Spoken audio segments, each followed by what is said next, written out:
Senator, I wanted to ask you, as someone who's grown up with healthcare that's free at the point of use, I find it so hard to understand why people aren't protesting for universal healthcare. Could you Well, you are. explain to me why I would that? like you to do me a favor, Can you do me a favor?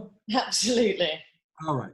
Many people in America, for a variety of reasons, having to do with the power of the healthcare industry here, which makes billions of dollars every year, having to do with the corporate media, they do not know how the healthcare systems in the UK, Australia, Canada work. All right, so I'm going to ask you a question that I hope American viewers, your fans in America, will listen to. When you get sick, or somebody in your family gets sick, or maybe has to go to the hospital, how much does it cost you to go? It's completely free. It's for us Brits, you know, we consider the NHS a right, just like having running water in our house. All right, so in other words, Yeah. all right, if God forbid somebody you know ends up with a serious illness and they're in the hospital for a month, how much does it cost when they got out of the hospital? It's completely free. All right, did everybody in the United States hear what you said? All right.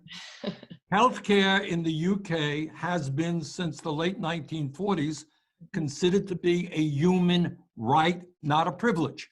Yeah. And if you get fired from your job or in the pandemic, you lose your job, do you lose access to healthcare in the UK? No, not at all, which is also one of the things which I think, you know, it's so sad, the fact that during the pandemic, people have lost so many jobs, but then it's completely unfathomable, the fact that you also lose your healthcare. I couldn't imagine, you know, that being an extra stress on top of everything that's going on. To your American fans who are watching this, I want you all to hear very carefully what Dua has said. And it's true in the UK, it's true in Canada, it's true virtually throughout Europe, Australia, New Zealand. When people get sick, they go to the doctor they want. When they're in the hospital, they go to the hospital they want. They don't have to pay out of pocket because it is publicly funded. Yes. It's not free, it is publicly funded, often in a progressive way. Yeah. And that is exactly what we are fighting for here in the United States. We call it Medicare for all, similar to what our Canadian neighbors have.